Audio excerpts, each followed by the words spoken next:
পরের দিন সকালবেলা ঘুম থেকে উঠেই টপ ফ্লোরে ব্রেকফাস্ট করতে চলে এসেছিলাম। আর ব্রেকফাস্ট ছিল কমপ্লিমেন্টারি। অপশনে ছিল লুচি, পরোটা অথবা ইংলিশ ব্রেকফাস্ট। সকাল সকাল ব্রেকফাস্ট করেই বেরিয়ে পড়তে হবে এখানকার লোকাল সাইট সিইং করতে।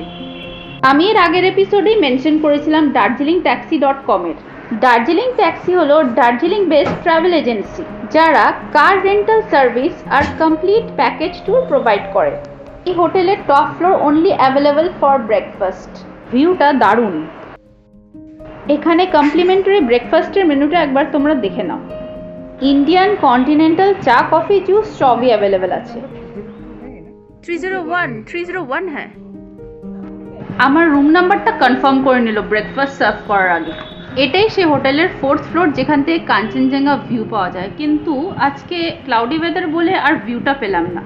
চলে এসছে আমাদের ব্রেকফাস্ট, সাথে ক্রিস্পি পরোটা, 2 রকমের সবজি, দই, আচার, আর এদিকে হলো লুচি। রান্না বান্না খারাপ না, কিন্তু পাহাড়ি রান্না সবসময় দেখবে তোমরা একটু নুন কম দিয়ে রান্না করে। গাড়ি কিন্তু একদম ঘড়ি ধরে টাইমেই চলে এসেছিল আমাদের লোকাল সাইট সিন করাতে। এরা টোটাল 10টা সাইট সিন করায়, তার মধ্যে প্রথম সাইট সিনটা আমরা ইচ্ছা করেই যাইনি, কারণ সানরাইজ হয়নি টাইগার হিলসে ক্লাউডি ওয়েদারের জন্য।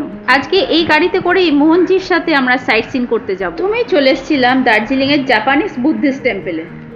আর এখানে এন্ট্রি করতে গেলে কোনো রকমের টিকিট লাগে না। আর এর ওপেনিং টাইম হলো ভোর 4:30 থেকে সন্ধ্যে 7টা। Japanese Buddhist temple peace pagoda নামেও পরিচিত। আর এটা হলো সেই বৌদ্ধ মন্দির। আর এই পিস প্যাগোডা জলাপাহাড় হিলের ওপর অবস্থিত, দার্জিলিং শহর থেকে কিছুটা দূরে। 28.5 মিটার উচ্চতার দার্জিলিংয়ের সবচেয়ে উঁচু কাঠামো হওয়ায় এটি সকল ধর্মের মানুষের জন্য অ্যাভেলেবেল। পিস প্যাগোডাতে 4টে উজ্জ্বল এবং সোনার পালিশ করা বুদ্ধের মূর্তি রয়েছে। এছাড়াও মন্দিরের দেয়ালে 8টা বেলে পাথরের খোদাই করা আছে, যা গৌতম বুদ্ধের জীবনের বিভিন্ন স্টেজের বিভিন্ন গল্পের চিত্র করা আছে। যেমন এটা হলো নির্বাণা স্টেজ, মানে মনের আবেগকে নির্বাপিত করা। এটা বার্থ স্টেজ। এটা হলো মেডিটেশন স্টেজ, মানে ধ্যান। এরপরে বুদ্ধার সারমন স্টেজ, মানে বুদ্ধের প্রথম ধর্মোপদেশ। আর এই উপরে জুতো খুলে খালি পায়ে উঠে যা ঠান্ডা লাগছিল, কোনো রকমের সক্স তো পরিনি, বিভৎস ঠান্ডা মেঝেটা। আর তারই সাথে ঠান্ডা হাওয়ার দাপট, মানে প্রচণ্ড ঠান্ডা, দেখে বোঝা যাচ্ছে না। নেক্সট চলে এলাম আর একটা মনাস্ট্রিতে, যেটা ঘুম থেকে খুব কাছে। এটাকে ঘুম মনাস্ট্রিও বলে। এখানেও কোনো এন্ট্রি টিকিট লাগে না। এর ওপেনিং টাইম সকাল 8টা থেকে সন্ধ্যে 6টা অবধি। এর এন্ট্রেন্স গেটটা কিন্তু খুব সুন্দর। মনাস্ট্রির নাম হলো স্যামটেন চোলিং ঘুম মনাস্ট্রি। আর এখানে আছে অনেক বড় একটা মৈত্রী বুদ্ধর স্ট্যাচু। দার্জিলিং ট্যাক্সি ট্রাভেল এজেন্সির কিন্তু অনেক রকমেরই ট্যুর প্যাকেজ আছে। তার মধ্যে আমরা এই লোকাল সাইট সিইং এর ট্যুর প্যাকেজটা চুজ করে নিয়েছিলাম। তোমরা চাইলে অন্য অন্য সাইট সিইং প্যাকেজও ইউজ করতে পারো। এদের কন্ট্যাক্ট নাম্বার দিয়ে দিলাম আমি নিচে আমার ডেসক্রিপশন বক্সে। এদের গাড়ি ভীষণ কমফোর্টেবল, আর এদের ড্রাইভারও খুব এফিশিয়েন্ট আর এক্সপিরিয়েন্স ড্রাইভার আছে। আর এই সেই মৈত্রী বুদ্ধ স্ট্যাচু, কি সুন্দর ভেতরটা, জাস্ট দেখো।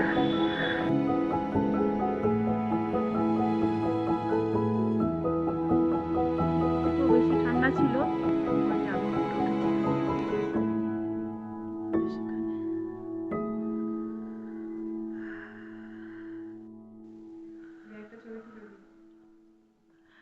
নেক্সট চলে এলাম একটা টি গার্ডেনে। আর এই টি গার্ডেনের location Lebong cart road, near আপার ভুটিয়া বস্তি। এই জায়গার সিনিক বিউটি এতটাই সুন্দর, বাট নিচে নামার রাস্তাটা ততটাই কঠিন। আর এটা হচ্ছে ভিউ পয়েন্ট, যেখানে ওঠাটা একটু রিস্কি, বিকজ কোনো সাপোর্ট নেই চারিপাশে। লিটারেলি কারোর সাপোর্ট নিয়ে উঠতে হবে এখানটায়। এটা খুবই ফেমাস একটা টি গার্ডেন স্পট, যেটা একটা সেলফি জোনও বটে।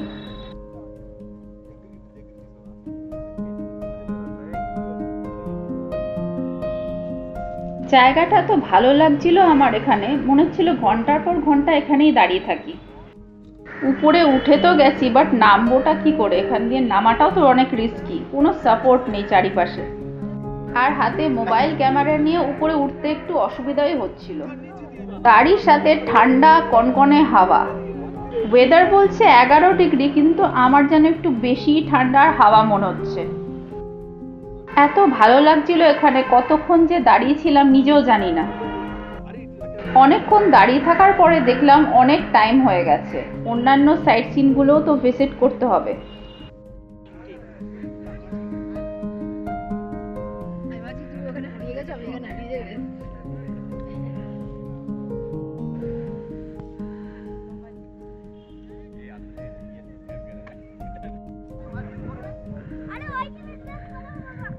আর আমি এতক্ষণ ছিলাম ওই উপরের স্পটটাতে।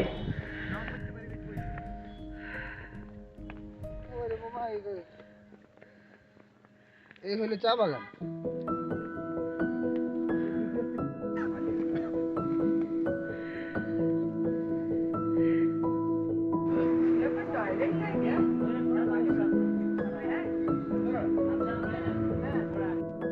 আর এটা হলো তেনজিং রক, যেটা ওই টি গার্ডেন থেকে খুব একটা বেশি দূর না।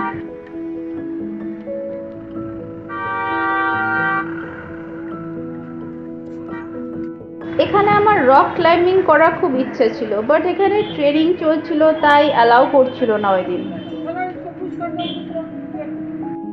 এখানে রক ক্লাইম্বিং করার দুটো রক আছে, একটা তেনজিং রক, একটা গম্বু রক। আর তেনজিং রকের অপোজিটেই আছে এই বড় গম্বু রক। নেক্সট চলে এসেছিলাম রোপওয়েতে, আর এখানে entry fee 260 per person, I mean 260 per adult person. আর রোপওয়ের ভাড়াটা both ways, means up and down cover করে। ওখানে চাইলে তোমরা নেমেও যেতে পারো, বাট ফিরে তো আসতেই হবে। আর এই রোপওয়ের বিলটা নিয়ে ঘন্টার পর ঘন্টা দাঁড়িয়ে থাকতে হবে লাইনে। আর এর নাম হলো রঙ্গিত ভ্যালি প্যাসেঞ্জার কার কেবল বা রঙ্গিত ভ্যালি রোপওয়ে। এখানে লাইনে দাঁড়িয়ে থাকতে থাকতে বোর হয়ে গেলে পাশে খাবারের দোকানও আছে, যেখানে মোমোস পাওয়া যায়। আরও ছোটোখাটো অনেক দোকান আছে বিভিন্ন জিনিসের। লাইনে দাঁড়িয়ে থেকে থেকে প্যাসেঞ্জার কার কেবিলগুলো যাতায়াত দেখছিলাম আর ভাবছিলাম আমার বাড়ি কখন আসবে। রোপওয়ে আমি এরকম অনেক জায়গাতেই চড়েছি, বাট রঙ্গিত ভ্যালিতে এটা আমার ফার্স্ট টাইম রোপওয়ে এক্সপিরিয়েন্স। রোপওয়ের ওপেনিং টাইম সকাল 10টা আর ক্লোজিং টাইম বিকেল 4টে। এদিকে যা ঠান্ডা হাওয়া দিচ্ছে না, দাঁড়িয়ে দাঁড়িয়ে তো রোপওয়ে যাতায়াত দেখতে খুব এক্সাইটিং লাগছে। ভেতরে ঢোকার পর বুঝতে পারবো আসল গল্পটা কি।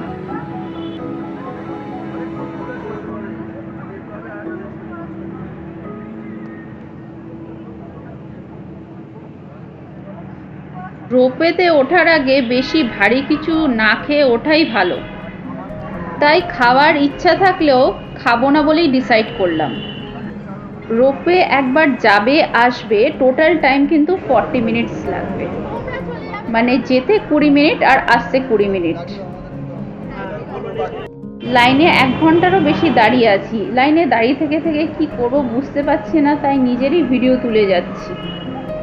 আর প্রত্যেকটা কেবল কারে 6 জনের বেশি উঠতে পারবে না। বাবা, এখান থেকে দেখে তো বেশ ভয়ই লাগছে, জানি না ওঠার পরে কিরকম ফিলিংস হবে। ফাইনালি 2 ঘন্টারও উপরে দাঁড়ানোর পর আমার টাইম এলো।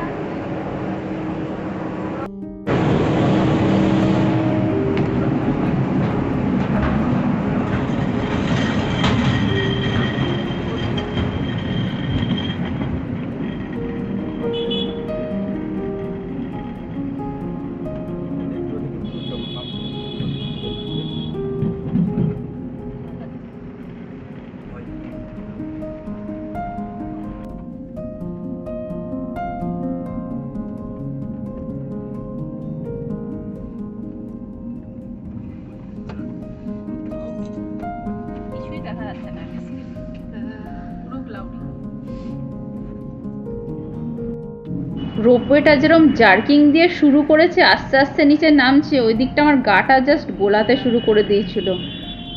তাও মুখে স্মাইল নিয়ে শরীর খারাপটা আর বুঝতে দিইনি। এখন 20 মিনিট এভাবেই বসে থাকতে হবে, তারপরে ওপারে গিয়ে নামতে পারবো। পুরো গলা শুকিয়ে গেছে, কিন্তু আমি এত শরীর খারাপের মধ্যেও বেশ এনজয় করছিলাম রোপওয়ে রাইডটা।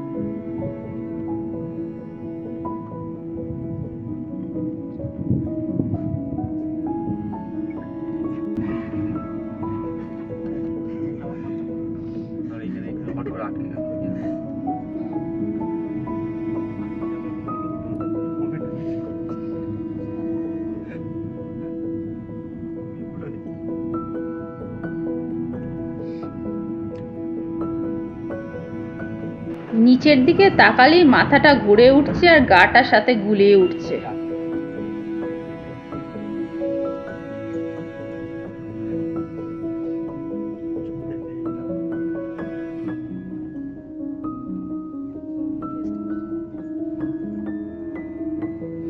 নামলাম কতটা ঘুমে নাম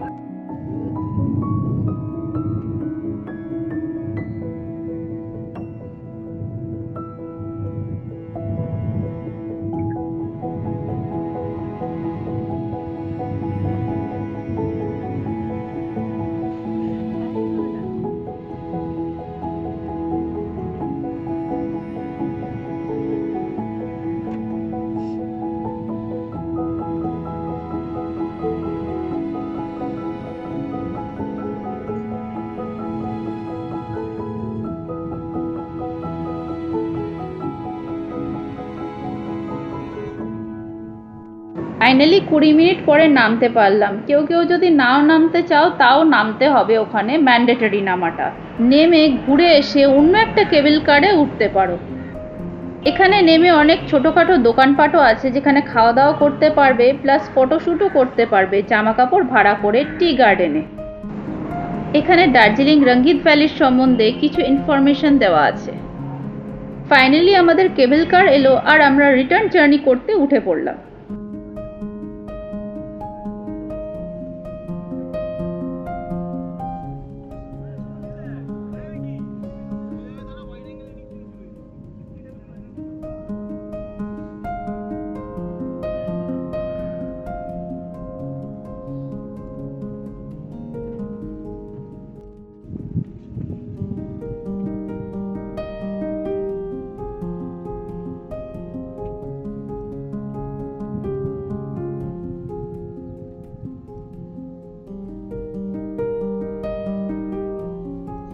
এটাই ছিল সেই টিকিট কাউন্টার, আর উল্টো দিকেই ঝালমুড়ির দোকান।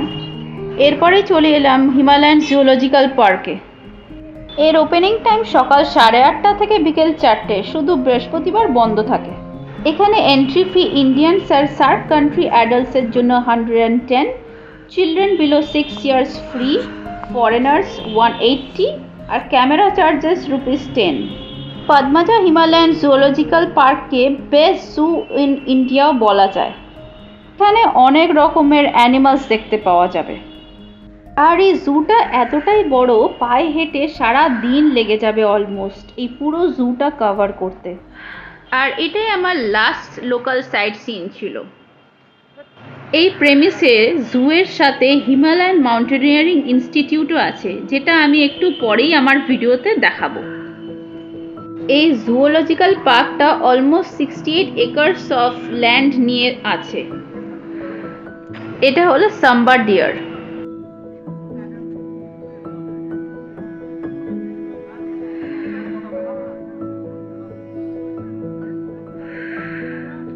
এটা ব্লু শিপ।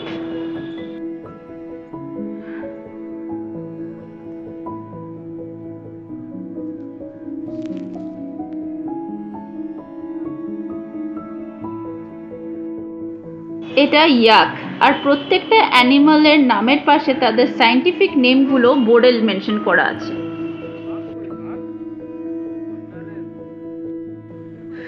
এটা মিশমি টাকিন। ভিডিওর এই পার্ট থেকে অনেকেরই হয়তো একটু বোরিং লাগতে পারে, বাট এটা বাচ্চাদের জন্য খুব ভালো লাগবে দেখতে। বাচ্চাদের জন্য এই পার্টটা খুব ইন্টারেস্টিং, কারণ কত রকমের অ্যানিমাল আছে শুধুমাত্র দার্জিলিংয়ের এই জুটাতে।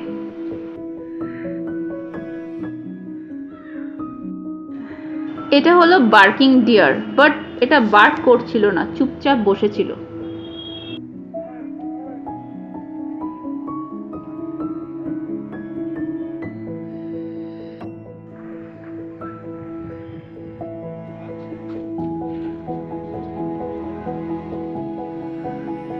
এগুলো সব স্নো লেপার্ড।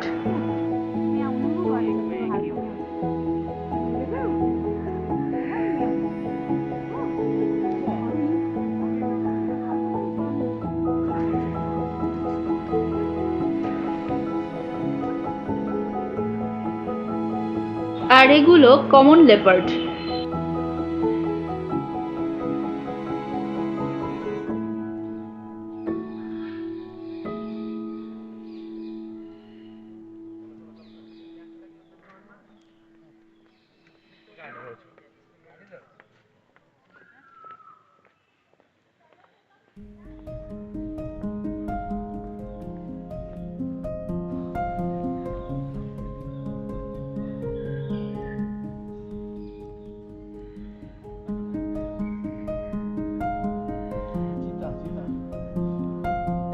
আর এখানে কত রকমের পাখি, কি সুন্দরভাবে রিজার্ভ করে রাখা আছে এদেরকে, দেখো।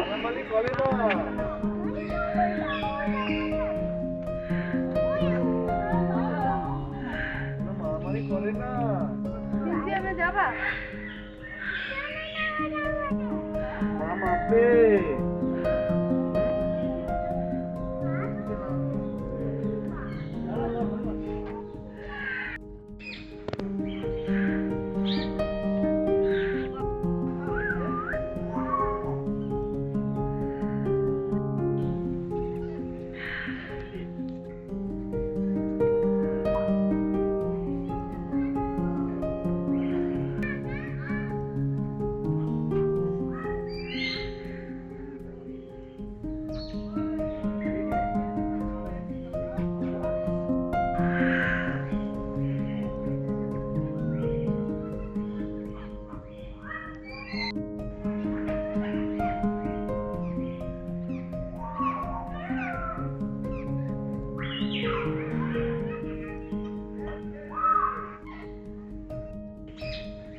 এরপরে চলে এলাম বেঙ্গল ন্যাচারাল হিস্ট্রি মিউজিয়ামে, বাট এর ভেতরে ফটোগ্রাফি বা videography any format not allowed, তাই এর ভেতরটা তোমাদের দেখাতে পারলাম না।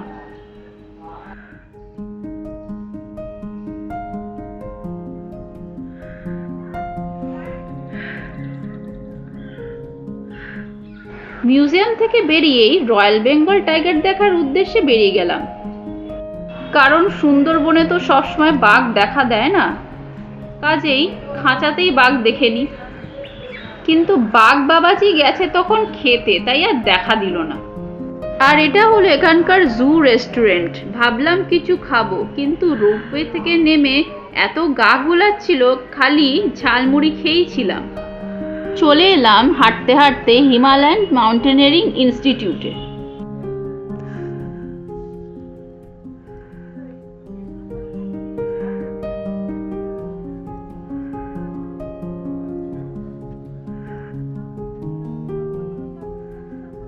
এখানে অনেক রকমের ট্রি টপ রোপ কোর্সও আছে, আমরা চাইলে টিকিট কেটে এখানে ফান অ্যাক্টিভিটিসগুলো এনজয় করতেই পারি। আর সামনে বাদিকেই হিমালয়ান মাউন্টেনিয়ারিং ইনস্টিটিউট, যেখানে কিছু ট্রেনিং কোর্সেস চলছে।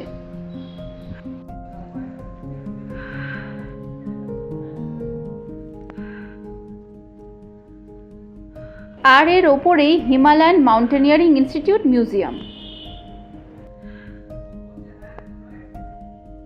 আর ইনি হলেন নাবাং গম্বু শেরপা, যিনি একজন পর্বতারোহী ছিলেন।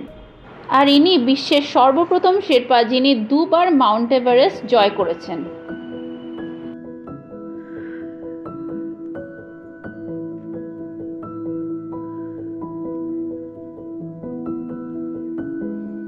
চলে এলাম মিউজিয়ামে, কিন্তু এখানে মিউজিয়ামে কোনো রকমের ফটোগ্রাফি বা ভিডিওগ্রাফি করা অ্যালাউ না, তাই ভেতরটা দেখাতে পারলাম না। দেখাতে পারলে খুব ভালো লাগতো, ভীষণ সুন্দর। এটা মিউজিয়ামের বাইরের জায়গাটা, যেখানে খুব সুন্দর বসার জায়গা আছে, ছোট দোকানপাট আছে, আর খাবার দোকানও আছে। এখানে অনেক সুন্দর সুন্দর গিফট আইটেমস পাওয়া যায়, বাট প্রাইস ফিক্সড, এখানে বার্গেনিং করা যাবে না। কি সুন্দর জায়গাটা, একবার দেখো তোমরা।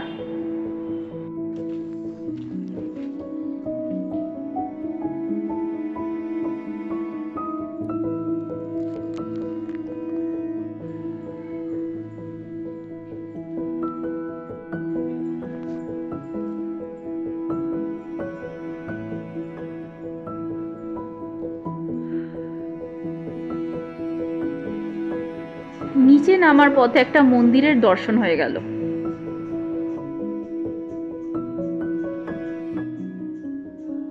এখানে নেমে দেখি অনেকেই ফান অ্যাক্টিভিটিসে যোগদান করেছে।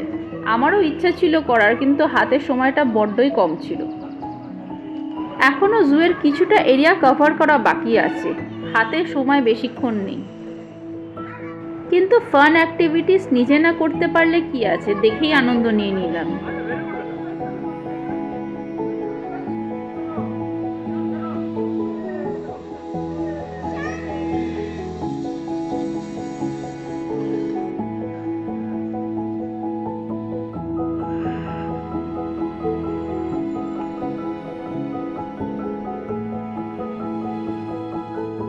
হিমালয়ান মাউন্টেনারিং ইনস্টিটিউট থেকে বেরিয়ে এসে দেখা হলো হিমালয়ান উলফের সাথে।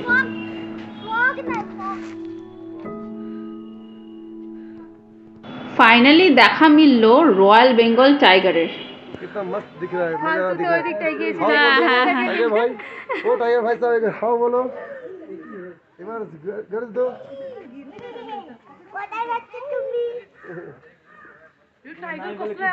देखिए इसका ऊपर भी खुला है, चाहे तो लप लेके आ सकता है इसको।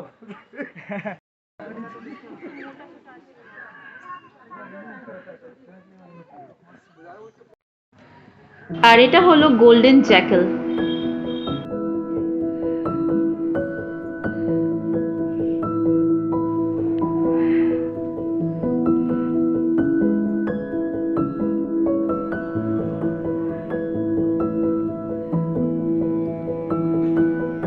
তখন দেখছিলাম স্নো লেপার্ডগুলো ঘুমিয়েছিল, এখন খেতে যাচ্ছে।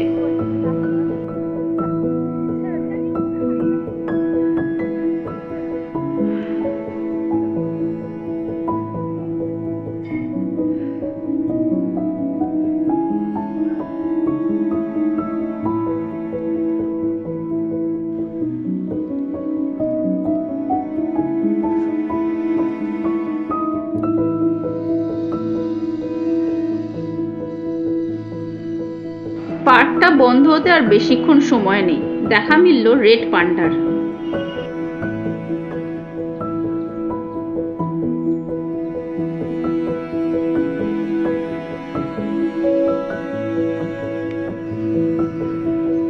রেড পান্ডা তখন কিছু খাচ্ছিল।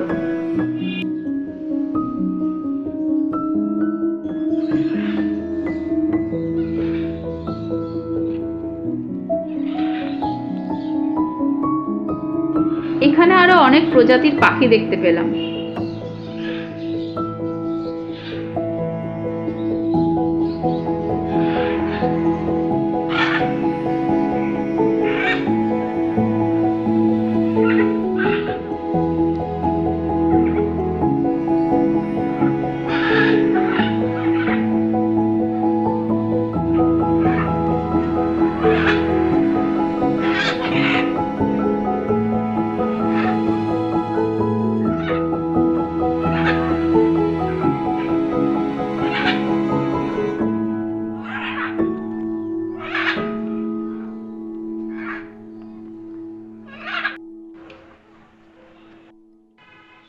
দেখা হলো জঙ্গল ক্যাটের সাথে, যাকে বলে জঙ্গলি বিল্লি।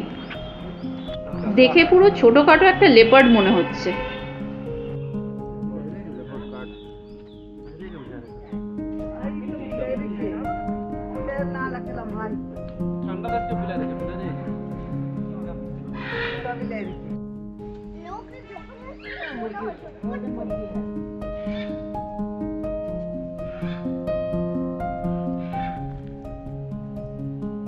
এখানে আরো কিছু পাখির স্পিসিস দেখা যাচ্ছে। ফাইনালি পুরো পার্কটা কভার করতে পারলাম, আর এখানেই পার্কটা শেষ।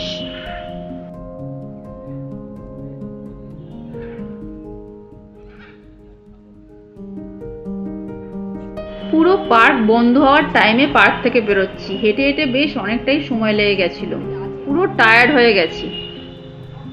এবার খিদেটা খুব জোরেই পাচ্ছে। গাড়ি আমার পার্কিং এরিয়াতেই ওয়েট করছিল। গাড়িতে বসে বসেই ডিসাইড করে নিলাম কোথায় খাবো। সেই আমার one and only destination Glenary's. গ্লেনারিসে এসে একটা মেন্টাল স্যাটিসফ্যাকশন হলো। ঠিক করে নিলাম এখানে পিজাই খাবো আর ফ্রেঞ্চ ফ্রাইস। কারণ thin crust pizza, French fry and tea is my all time favourite. আর বিকেলবেলা চায়ের সাথে ফ্রেঞ্চ ফ্রাই খেতে কিন্তু বেশ লাগছিল। আর পিৎজাটাও খেতে হয়েছিল জাস্ট আমার মনের মতন। আজকের ভিডিও এ পর্যন্তই। ভিডিও দেখে ভালো লাগলে একটা লাইক করে দিও, আর আমার চ্যানেলে নতুন হলে সাবস্ক্রাইব। দেখা হচ্ছে নেক্সট এপিসোডে। Till then take care, by.